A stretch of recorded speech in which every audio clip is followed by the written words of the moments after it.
Okay, good morning. I'm going to pretend I'm a digital native and use my laptop. So my name is Dave Abel. I'm a partner at TNTP and pretty much a lifelong ELA literacy nerd. And I am going to not waste a lot of time talking about myself because we have three amazing people on the stage here. Really quickly, I'm going to introduce them. You can look at their bios in your handout. Barbara Davidson is the executive director of Standards Work. We have Sue Pimentel, who is the founding partner of Student Achievement Partners, and Renee Scarin, who is the director of curriculum review process at the English Learner Success Forum. Can we have a brief hand for them?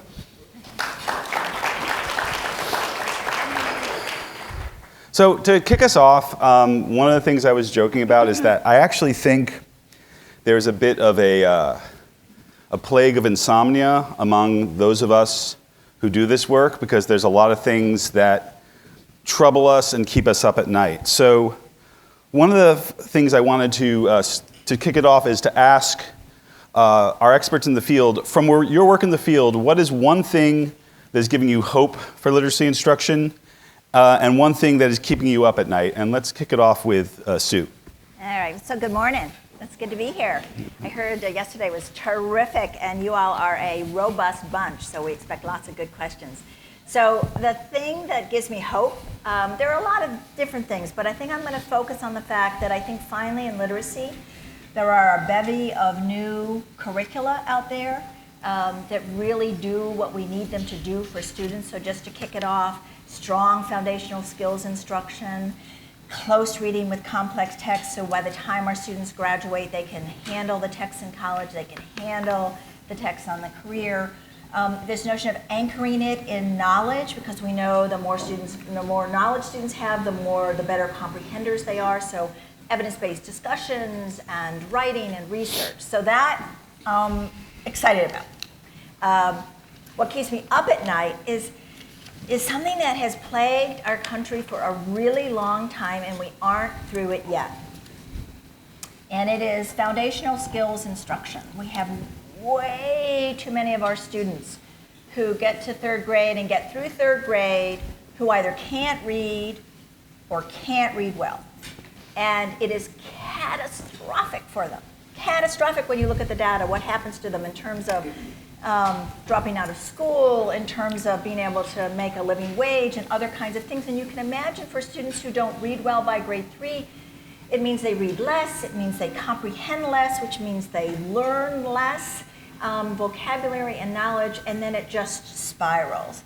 And the fact of the matter is, this is the thing, I'm going to date myself now, but many of you, or some of you in the room might remember the National Reading Panel Report, which was meant to settle the issue of do we need to teach phonics and phonemic awareness? And it was a resounding yes for explicit, systematic, foundational skills instruction. They did something like 100,000 studies plus.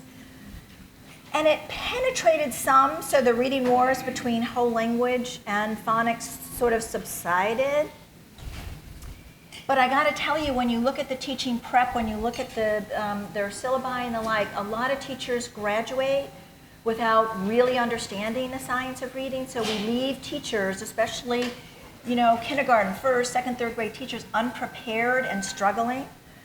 And you might ask yourselves why. And there still is, I think, a strong belief, there may be some of you in the room that feel this way too, which is, gosh, if we just read a lot to kids, and give them a lot of books to read, that somehow, through osmosis, they're going to crack the code, and they're going to get it. And there are some kids who'll do that, but there's a vast majority, or good majority, we've got like sometimes 30%, sometimes 40%, and some of you might know in your school, sometimes even higher percentage of kids who don't read well.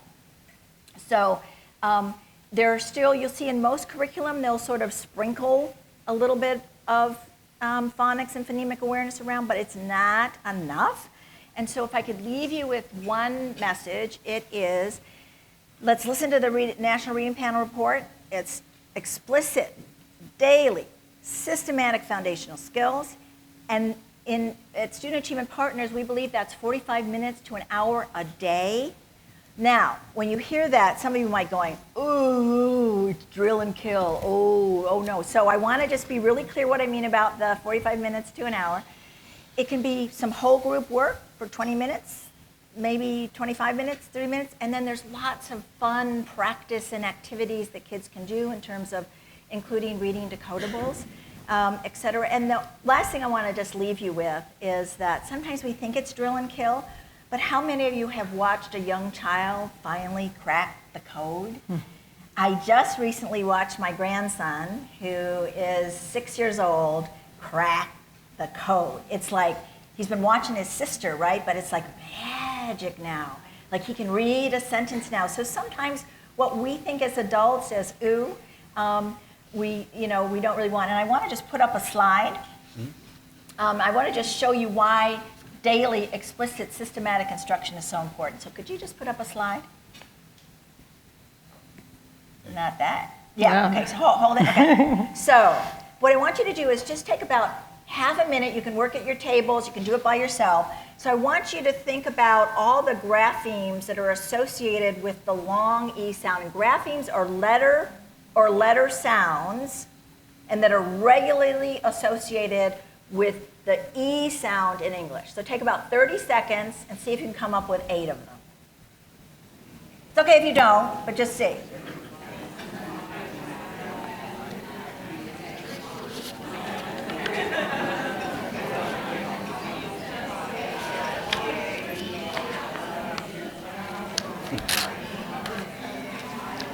You know, I did.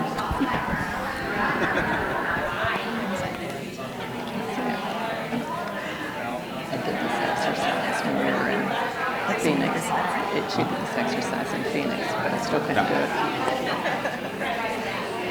I got like 2. Okay. So how'd you do? How many think they got all 8? Yep. She does? You think you got all 8? Oh, I'm not holding. I'm trying to get my gun. So thank you. So here they are. And the point of this slide really is to show you that there are lots of ways. There are even some irregular ways these show up, right? So without, I know you're checking your answers. Good. Without explicit, systematic daily instruction, it's just really, really tough. So this was just to kind of show that, one little snapshot about what kids have to learn. And with that, I'll hand it off to whoever. Barbara? Morning, everyone.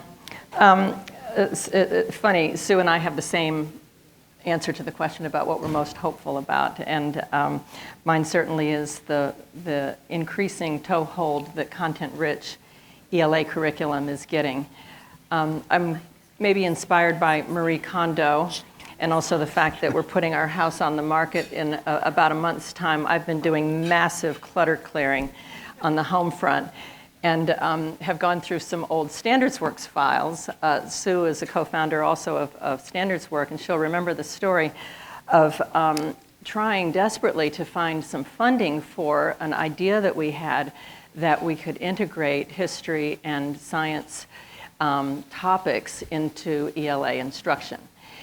This was a proposal that was about 20 years ago and ultimately found nobody interested in funding that. In fact, was told by those who were giving us advice at the time that really no funders aren't really interested in curriculum, Barbara. So this is something to be very hopeful about, you know, that has changed completely. I'd say that I have a lament, this is not yet the thing that keeps me up at night, about the fact that the social studies and science and the arts are still getting so little time in our school day. That's about 35 minutes, according to a research that K-3 students are getting in combined social studies and science instruction in a school day. They're getting 3 times that in ELA instruction. It's not a whole lot better when they get to 4th through 6th grade. It's about 45 minutes of instruction a day. And as you all know, I mean, that's probably counting transition times, so it's not a lot of time. And why this is important is that we know that that the more you know about a topic, the easier it is to read not only about that topic, but about related topics. So certainly you all are familiar with the work of Don Hirsch, and he refers to this as the Velcro that's needed for learning. How many of you are familiar with the baseball study? It's sort of an iconic study.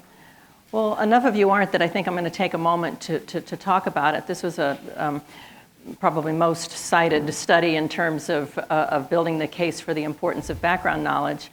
And it was done by two researchers back in 1988.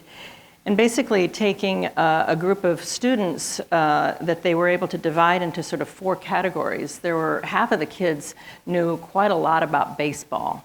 I think these were fourth grade students. That this was kind of their passion, and they knew the game pretty thoroughly. And the other half didn't know anything about baseball. And within each of those groups, there were kids that knew that were strong readers and kids that were pretty weak readers. And as you would imagine, and then they had them read a passage and then do a test, which I won't go into describing, of reading comprehension afterwards. Well, as you would imagine, the kids that knew that were strong readers and knew a lot about baseball performed best on the reading comprehension test that followed. Can you think for a moment about which group you think probably did the second best? Well, it wasn't the group that was the strong readers that didn't know a lot about baseball. In fact, it was the weak readers who knew a lot about baseball that significantly, I don't have the bar chart because we agreed that we were just going to do one slide, and I'm actually cheated and have done two. But anyway, the point is that, in fact, you are 4 times more likely to, what's the study, Sue? Series of tests, when you're exposed to a series of texts on a subject, you are 4 times more likely to learn the vocabulary than you are when you're working with jumping around from text to text. So this, I'm rewarded. That's the thing that I am most hopeful about, the fact that there are increasingly content-rich curricula and those are the ones that are green-lighted, and thank you, Ed Reports, and thank you, Student Achievement Partners, for baking into the standards and the instructional shifts that we talk about, the important role that background knowledge plays.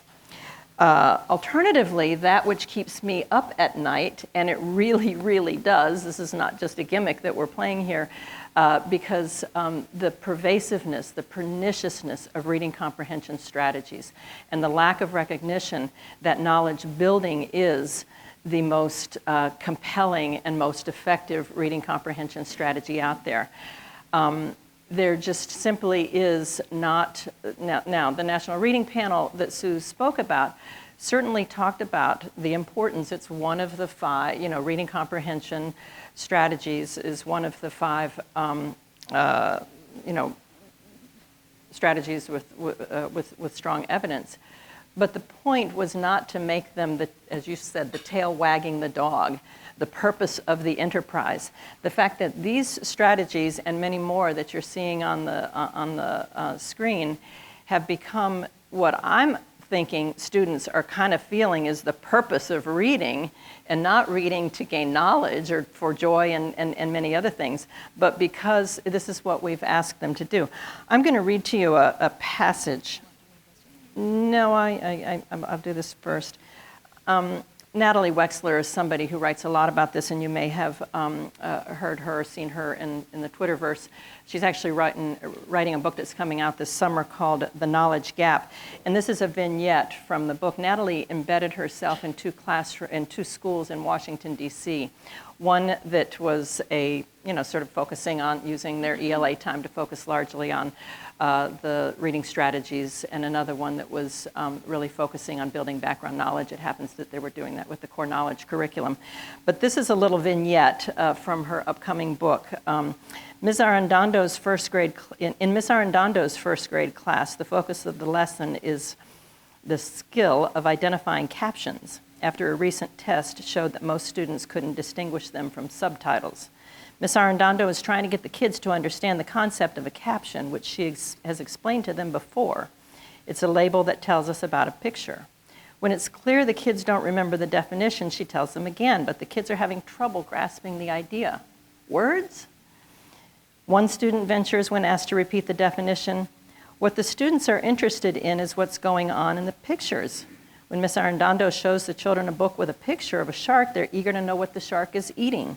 When she shows them a picture of a planet, they want to know if it's the moon. But Miss Arredondo does not answer any of these questions because the point is not to have the students learn about sharks or planets, but to identify the captions that are going with the pictures. If we can advance to the next slide, this. Oh, thank you so much.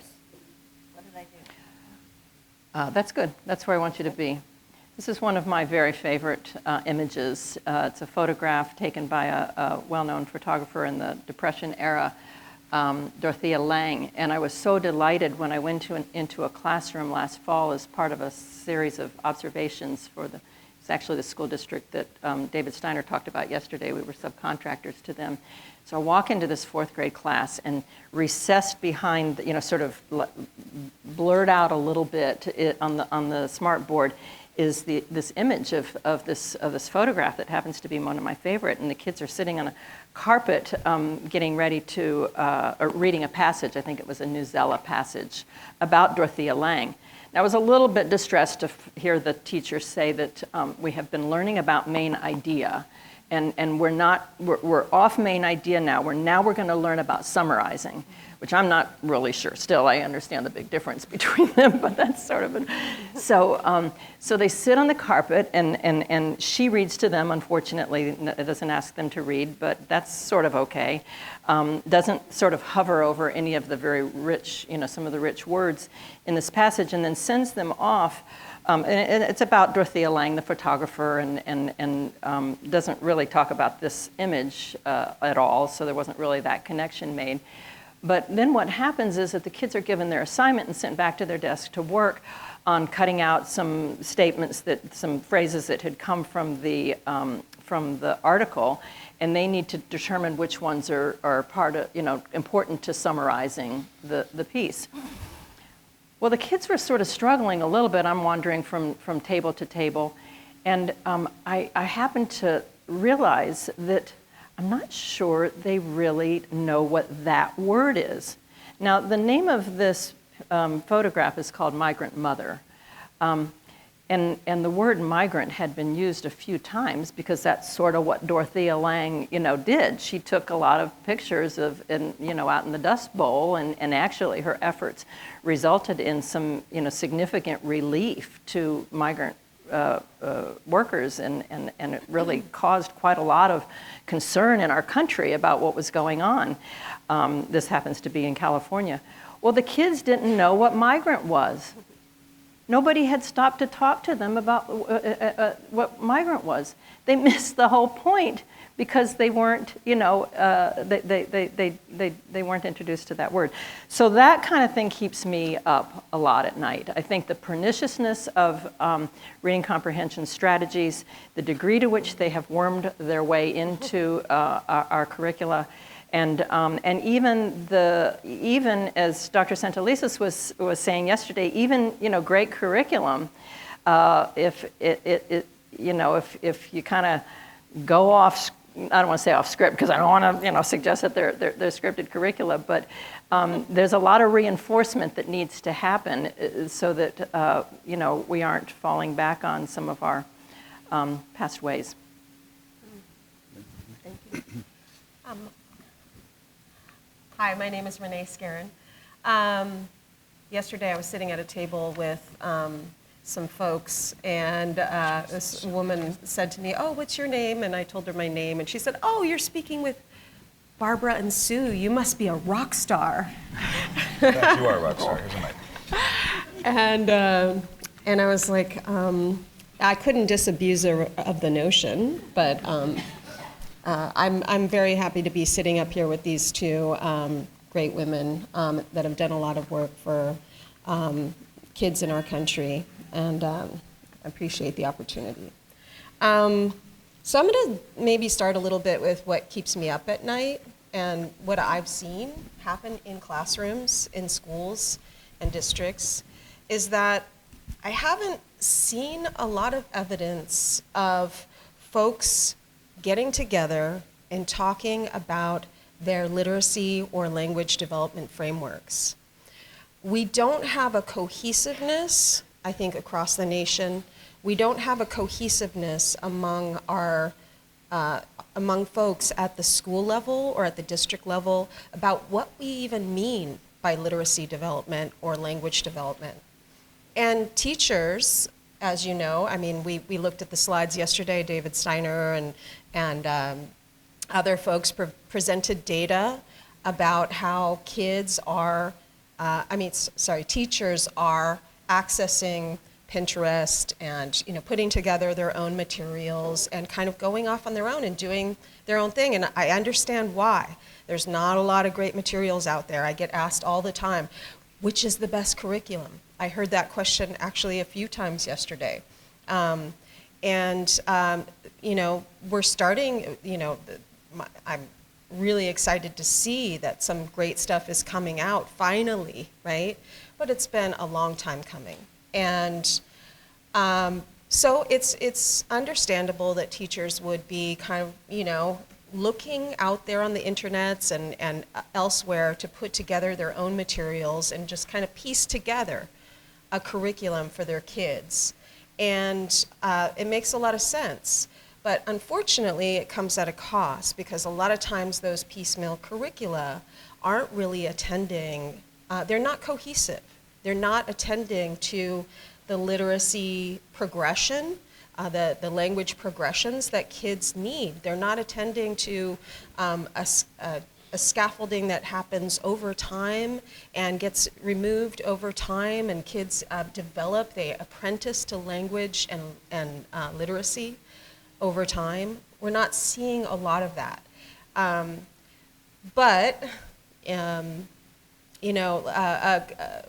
A couple years ago, so right now I work for the English Learner Success Forum, and we partner with content developers to try to help them to improve their materials with regard to supports for English language learners.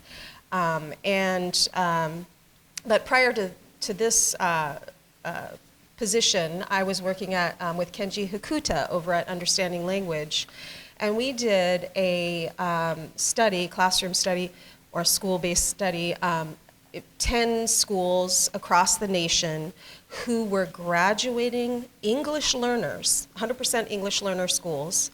They were graduating them ready to go to college, having passed their exams with flying colors at the same levels as their English-speaking, English-only peers, and doing extraordinarily well in college.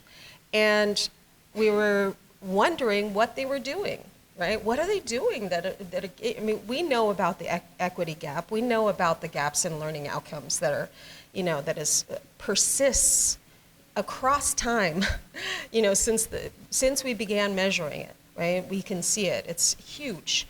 And it persists and it hasn't gotten better, right? So what are these schools doing that are bringing their kids up to grade level reading and math and et cetera? What are they doing? And what we discovered by visiting these schools, interviewing every one of the stakeholders, and getting into classrooms and taking notes about what was happening in those classrooms, and interviewing people at the the superintendents and at the district level. And what we discovered is a big thing. I mean, we discovered lots of things: wraparound services, before and after school support, lots of support for these kids. But one thing we discovered about literacy development and language development is that the schools had a cohesive language development framework.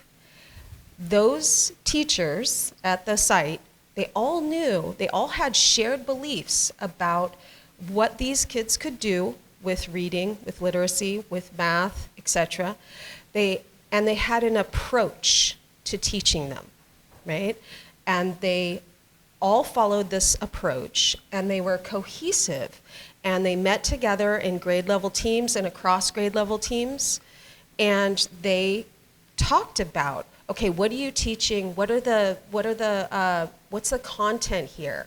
How do we, recycle that vocabulary? How do we, kind of progress in their language development over time? What's the language that they're learning here? What are the language demands of these lessons? And then how can we keep revisiting these in the context of really rich and interesting and relevant texts for these kids.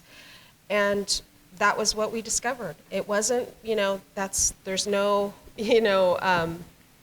it's just about cohesiveness. So that's my big hope, is that we can all start to, we're in this room here, and we're all starting to, think about the importance of cohesiveness in our thinking about supporting literacy for kids. So we've heard a little bit about what works on the ground to support that, and we heard a little bit yesterday, works on the ground to ensure all our students are readers and consumers of great texts. I want to move a little bit beyond and start again sort of this way.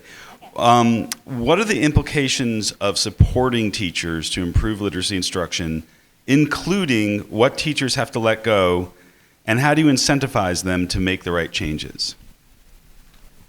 I don't think you need it, do you? Yeah, I do.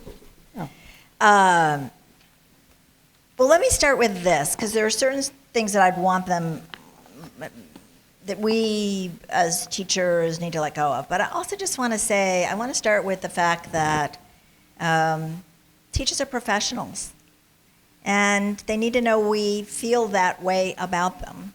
I mean, the work that teachers do in classrooms, there's just no more important thing. So here, I just want to talk a little bit about mindset, David. So, when we're asking, any one of us, if we're asked to let something go and we're asked to change to something else, you got to talk to me about why. I want to see the research and the evidence about why, so that I understand it, because there's a hearts and mind piece here that feels so very important. And I also think that one of the things that we jump to too fast is accountability, because I feel like when you've asked me to do something different that I haven't done before, I need time to get good at it. And I need time to take risks, and I need mistakes to be understood, so that I can go forward. And just to build on something that Renee just said, I think that collaboration with my peers and real support in terms of doing things differently, so that it doesn't just come as 1 or 2 days before summer, in summertime, and then I'm sent off to go do it, but that it happens and is sustained throughout the year. So that isn't the what, David, but that I think is really important in terms of the how, and I can get into what, but I won't do that now. I'm going to hand it right off. Sue and I did an article that was actually in Learning Forward's journal this past winter, and in it we interviewed some of the people that I met on the road when I did a tour of schools this past winter called the Knowledge Matters School Tour. And these are all schools that had been, that really were standouts for their implementation of a content-rich curriculum. One of the things that we wanted to do in this article was to really find out what that journey looked like for these teachers. And without a doubt, they said having that why, really that understanding, and that sort of looks like some of the research sometimes, but so that's, I want to echo that. I think that's very important. The other thing that that's been kind of compelling to me in terms of thinking about this question is some research that the Schusterman and the Gates Foundation funded this past year, talking to teachers about, or finding out from teachers, sort of a little bit more about their relationship with curriculum, and trying to sort of better understand this instinct to to create, and so much of that comes from what has been learned in teacher prep. You know, this sort of notion that we are defined by our ability to develop curriculum. I mean, think about it. Think about your own teacher prep experience. That's what you were. You know, you certainly weren't taught about how to. Select curriculum or what the features of strong curriculum was. You were taught how to do lesson plans and and assessments and all of these kinds of things.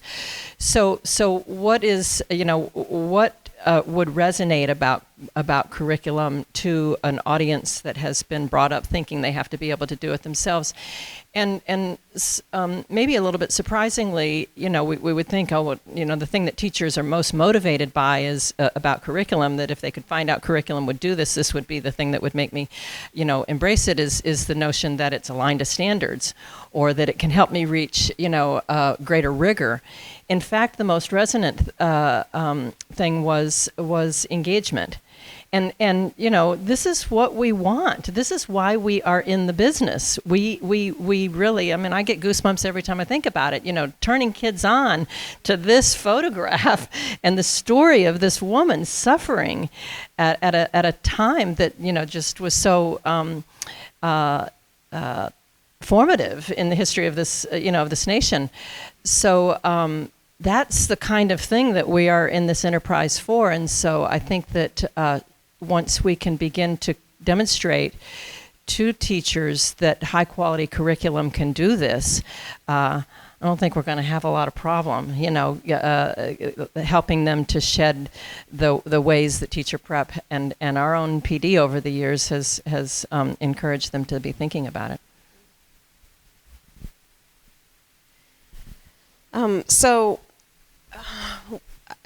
My work is with English learners, and so I'll speak a little bit to that. And this goes for all learners, really, or especially struggling readers.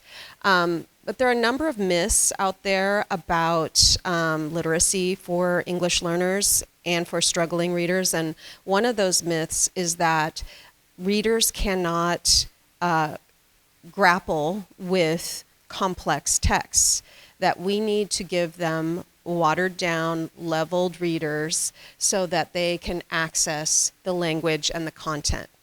And unfortunately, this is a persistent myth that, not to say that there isn't a place and a time for leveled readers. Sometimes that there is a place for it. So I'm not saying it's never, something you should never do.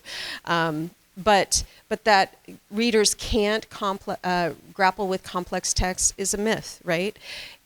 We need to put really juicy, intellectually demanding, rich, exciting texts in front of kids.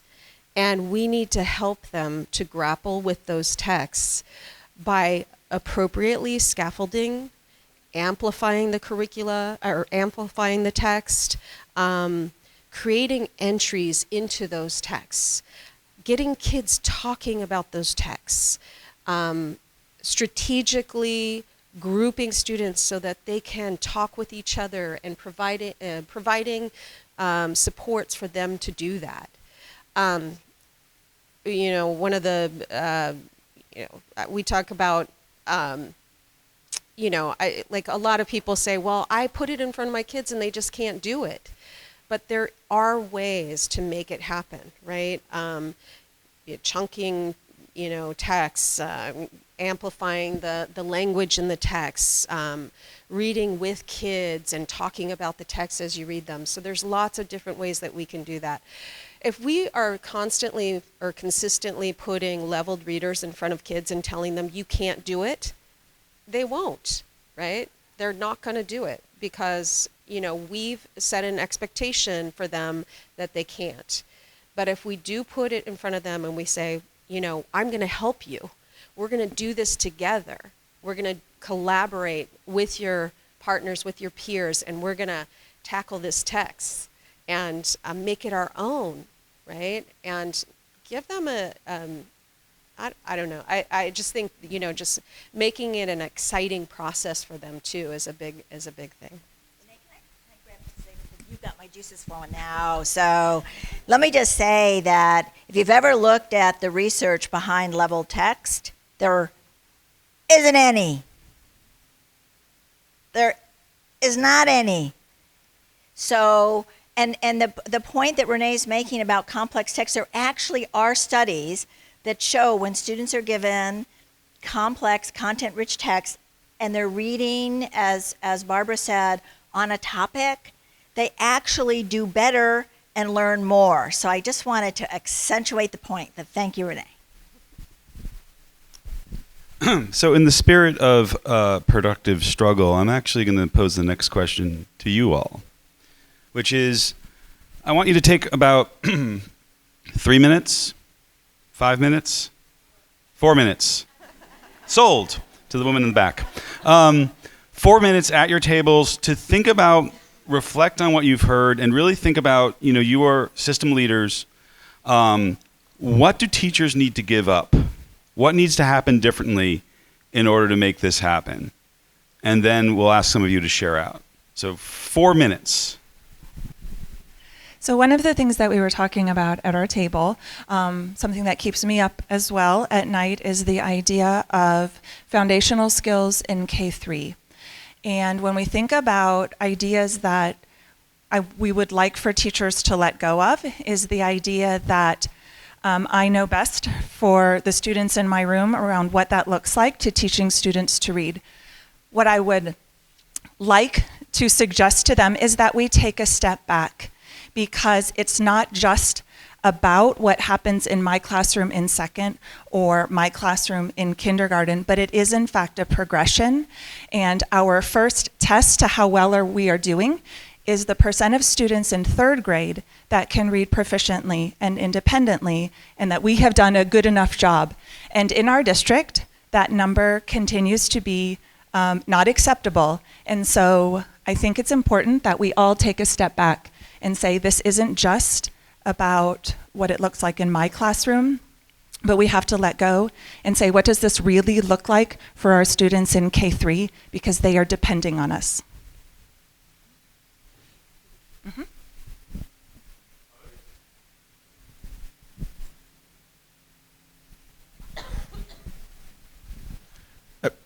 I think your question was, what do we encourage teachers to let go? And I don't know, I don't think we quite got there. That's a really long conversation. But I think part of the research that you guys talked about that really surprised us the most was the information about leveled readers. And that was where our conversation really stuck to, because those are very, very common in elementary schools. And we have those in our elementary schools also. And of course, that started the fire of, how do we bring this information back, have this conversation? Where can we find research to really show what you guys are talking about in that way?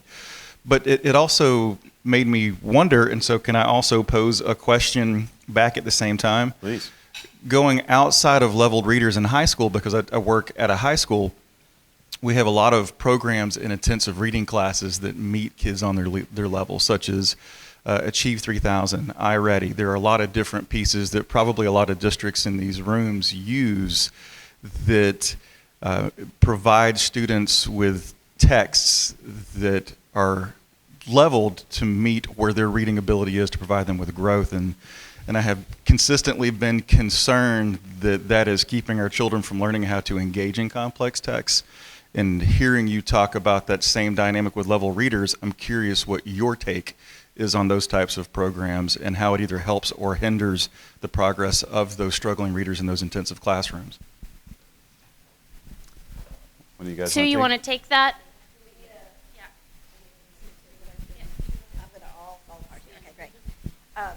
So it's a great question. So my immediate answer would be, I'd be worried. Okay, let me just say this. Giving students some extra supports and some extra practice is like okay. But let me just say this.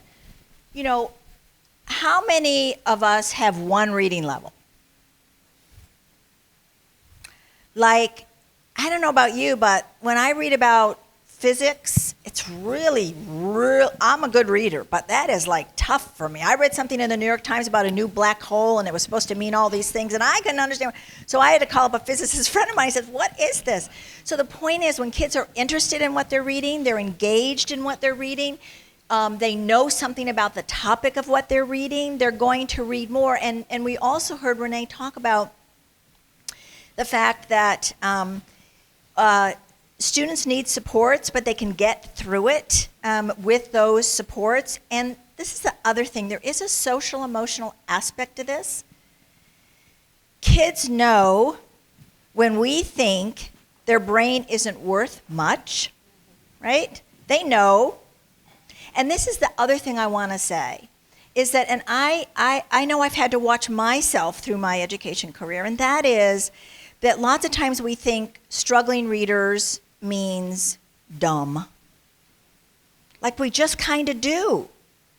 And we have to fight that because it just means they haven't cracked the code and they need more assistance with it. So my point is, if students are reading dumbed down text, they aren't getting the vocabulary they need, they aren't getting the syntax they need, and they aren't getting the concepts they need. So I'm not saying some practice on some of those programs can't be helpful, but I'd much rather see students reading a volume of text on a cool subject that they're interested in, or that the anchor text that the teacher's teaching on, so that they can read at various levels. It doesn't have to start at the top. And there's an understanding language project, it's Persuasion Across Time and Space, that does exactly that, where they take English learners and they do a whole piece on persuasion, lesson after lesson, and they have students, English learners in 8th grade reading then high-level political texts. So I would be worried if I was sticking kids just on a computer or just with dumbed-down text. Great question. Well, I just want to underscore there are such things as reading out loud, as a group, and certainly audio, books on tape and that kind of thing. The important thing from my vantage point and from the position that I'm sort of representing is that these kids not be denied the participation in the developing that content knowledge and exposure to that vocabulary. And as Sue points out, the very important social emotional aspect of participating in the community, the school community's mutual learning about this topic and about this text. So that has to be sacred. I just want to tell a little story about a few years ago. I was working in a high school called Castlemont High School in Oakland, which is a high poverty area in Oakland. Lots of gang violence and lots of difficult situations. And so I was in a classroom, an English classroom, and the teacher was out loud pointing to the kids that she felt had language difficulties or learning difficulties, and saying, he can't read, she has ADD, and this kind of thing. And I was appalled, of course, and this obviously is not a normal situation, right? This is not what happens normally in classrooms, I pray. But this teacher was a particular teacher, and she was well-meaning, actually, very well-meaning, but she just didn't understand her kids. So I went over to the kid eventually that she told me couldn't read, and he was on the internet, and she kind of was kind of saying, get off the internet, and she said, I kind of let him do his own thing because he can't read anyway, and he's in 12th grade, so what, And so I went over to him, and he was reading an article from the the East Bay Weekly newspaper about some famous rapper who'd gotten shot, and how nobody was talking about it, and the police couldn't, get anybody to talk, and it was a very complicated article, and there was lots of details to it, and lots of intrigue, and it was several pages long, and I was like, oh, so you're reading this article, huh? And he's like, yeah, and I'm like, so what's it about? And he proceeded to tell me the whole story. And I'm like, oh, so you can read. And he was, so there's just something about expectations, and there's something in there about, when kids want to read, they will read, right? They'll find a way to read, because that was something that was really important to him. So I want to open it up to questions from the audience. Hi, Ashley Berner at Johns Hopkins. Very specific question that relates to leveled readers. Is this phenomenon of Newsella or News ELA? I can't tell you how frequently we come across this. And when I compare the original article with what they put in front of students, it's night and day. And so I'm just how do you handle that phenomenon of, it's essentially leveled readers and nonfiction slices? I'm going to pass What do this you on say? because I have an opinion. Sue's chomping at the bit. The one thing, I saw a lot of that too, Ashley. Among the things that I think that Sue is going to say is just remember when you're doing that, you're jumping, the way that we saw that being done, you're jumping around from topic to topic. Usually those Newsella articles are being pulled out because they're a great opportunity to practice a particular reading comprehension skill or strategy. It's not, systematically sort of building this and many different ways of exposing kids to a particular topic. You're reading about the Sonoma fires one day and about, some Dorothea Lange the next. Yeah, so jumping to the bit. So I worry, right? And I do want to make a point. We talk about reading complex text and close reading of complex text with teacher support, with peer support, and talking over, really, really important. I also just want to say, because this is important, that a volume of reading around a topic, that the anchor text, that is the complex text, to me, is a much better way to go. So you're absolutely right. You can look at these rich texts, and then they're just everything that's interesting and good about them is like sucked out of them.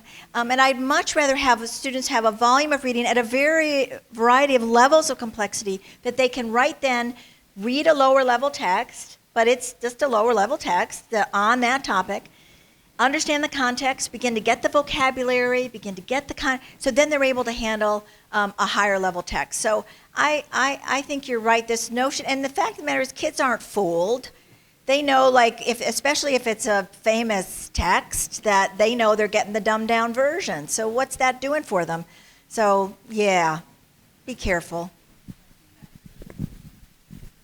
So one of the kind of core concepts that we believe in at the English Learner Success Forum is that ideas within texts should be linked thematically, analytically, and linguistically across the curriculum, so that the language, the academic language, is recycled and built upon, and that the ideas are linked, that they get an opportunity to talk about ideas over and over again, but in different contexts, in different ways. So that linking across the curriculum, that also helps give entry into concepts and ideas and more complex texts over time. I think we probably have time, where's my timekeeper, for another question from the audience. Two more questions? We like this tough stuff, guys. Come on, stuff like that. I actually don't have a question. I have a statement regarding the question that was posed to us about what do teachers need to give up. And I think one of the critical things teachers need to really give up is this need to seek technical fixes for what are truly adaptive challenges in their minds about what happens when they see and hear a child who looks and speaks differently from them, and then their minds kick into gear, and this deficit framework begins to overtake how they make decisions and how they enact their instructional rights, authority, and power against children.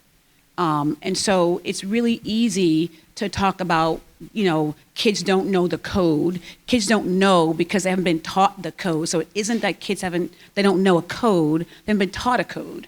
And so it's really important that we begin to think carefully, critically, and strategically about this idea that this is about what teachers believe in their hearts and minds about children who don't look like them, who don't speak like them, whose economic situations differ from theirs. And they respond to those in ways that are truly harmful to kids. So that's kind of what we were talking about they need to stop doing somehow. At the risk of repeating ourselves, that's something that keeps me up at night as well. And one of the compelling things that we heard on the school tour was the honest statement from teachers, and that they really could not have imagined that their children could have handled these texts. There were many moments of tears and goosebumps by those of us that were on the tour about the extent to which they're suspending disbelief and putting their faith in the curriculum for whatever all reasons they were doing that, compliance or motivation or just being good professionals. That they stuck with and moved forward and struggled through their own doubts. I mean, a lot of these teachers that would confess that the reason that they had done so much supplementing themselves out of alignment and so forth over the years was this belief that they were really acting in their kids' best interest. That they, and particularly comes up with teachers of the young kids, who really are concerned about these fragile little beings and what we may be asking them to do. And so, again, I sit in a place where I'm pretty compelled by the curriculum argument, and I think that is a partial way to one partial strategy for this dilemma.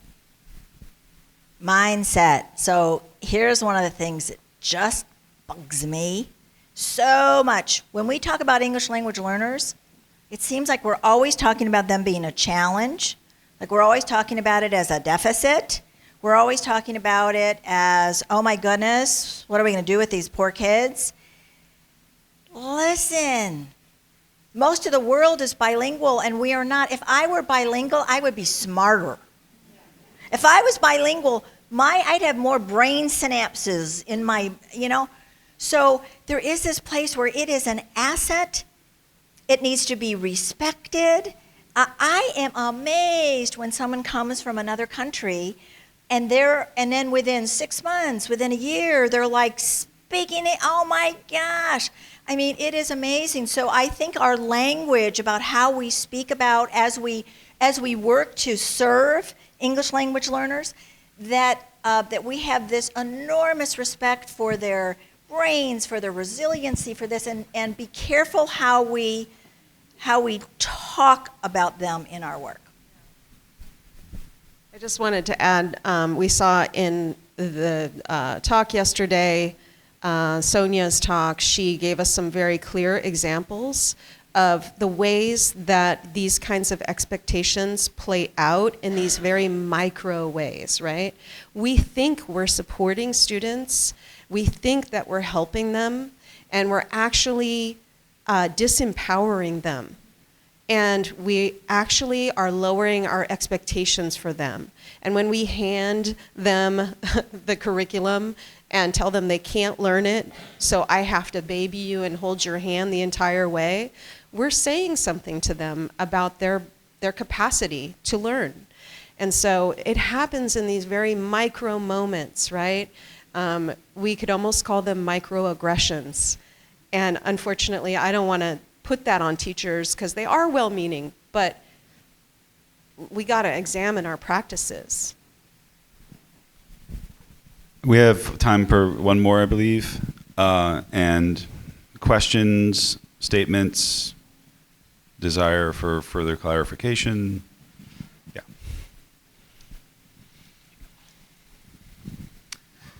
Hello again. Just to give you a quick background information off of why I'm asking this question, where the data is coming from, is in Florida, our state assessment is broken into 5 categories in English language arts. The first 3 are reading-based, the last 2 are writing-based. And in that realm of literacy, for us personally, our students struggle most with the writing and expressing their thoughts. They have a difficult time with it, and we have a difficult time supporting them so that they can become better writers and have the ability to express themselves in a way that organizes information that makes sense to not just them, but those that may read it also. In that realm of literacy, do any of you have any recommendations for how teachers in schools can find supports and resources to assist with writing instruction for students and struggling readers? I'm going to give a shout out to the work of the Writing Revolution. You can. One of the things that I've learned from Natalie Wexler, who's the chairman of the board of And I'll second. the Writing Revolution, is the degree to which we have thrown kids into writing a long narrative at a very young age, and we could do a whole lot of good by going back and really focusing on the sentence. There's a lot of great work to be done at the sentence level. So there's a recent book out. They've got a website. There's quite a lot of material about the Writing Revolution sort of strategy that's openly available, and that would be the best recommendation I'd have. Yeah, so I second that, and they will even come talk to you. And like she said, like Barbara said, they have a book out there. So it's the other thing I would say is that writing about what students read and doing it often. I think sometimes, we don't have students writing enough. So you can do the big process pieces, which are really useful, but even asking students to write a summary or a few sentences and share it with a peer, and do that really regularly, because I think kids and even adults get scared when they're looking at a blank screen and they haven't written a lot. And the Writing Revolution is one that takes you through that. And teaches sentence and teaches paragraphs, but also writing about content, which is really important. Sue, can I have you build on that a little bit? I'm just wondering, we've heard so much about how important building knowledge is, and I just wonder if you can speak to how we can support our content-specific teachers, our social studies and science teachers, with both literacy of informational text and also supporting them to support students with writing. Well, anyone. Yeah, so you sort of said, so one of the things is that the research shows that when we write about something that we have read, we actually learn it. We learn more or something. We learn it better because we're organizing our thoughts in a way that we haven't done before. So you're right that that's another thing that you could, something very specific you can do. And I know this gentleman, I think you're from high school, but having students write across the curriculum about what they're learning about and reading about, asking students to do sort of short, targeted research projects, again, it can allow them to do something of their own interest as well. And that's something where, when Renee was talking about a whole school of teachers all being in the same, going for the same thing. So if I'm the social studies teacher, if I'm the science teacher, if I'm the English language arts teachers, that there are places for us to talk about how much writing we're doing, the kind of writing we're doing, and really work together on that, which can make it a whole school. Because I really do think that there's the quality of writing, which becomes important, and instruction in that, but it's also the quantity of writing we ask students to do. So both of those, so across the curriculum is exactly right. I don't know if either one of you wants. That was going to be my point exactly, and our guidelines for math talk about strategic opportunities to write. And it's really important. Students should be writing about math. Math is rich with concepts, right? And ways to apply those concepts. So why aren't we getting kids to write about it? So I would say, explore the resources around writing across the curriculum and getting students writing in math and social studies and so on. One last thing, and it probably goes without saying on that, is the a sort of what you can do tomorrow. I mean, really looking at how your PLC time is used and the degree to which you're resourcing, you're really making a commitment to that. That is, again, one of the themes that we heard when we're out talking to folks, both administrators and teachers in these schools, is how absolutely critical that time has been. And so I worry a lot about the lack of dialogue that's taking place between what's happening in the ELA block and how that's making its way into or not the social studies and science classes or times such as they're happening. We're really leaving something on the table there when we're not making intentional about dedicating time to that dialogue and cross grade level and teams. I believe we have to wrap it up. I want to quickly share that Sue and Barbara and Renee brought fabulous resources that are on your tables for you to take a look at. And a lot of them include some of the research that they talked about. So when you're going back to your districts to make the case about hopefully procuring or purchasing new materials, you have some good resources to support that argument. Okay. All right. I'd like to thank our panelists.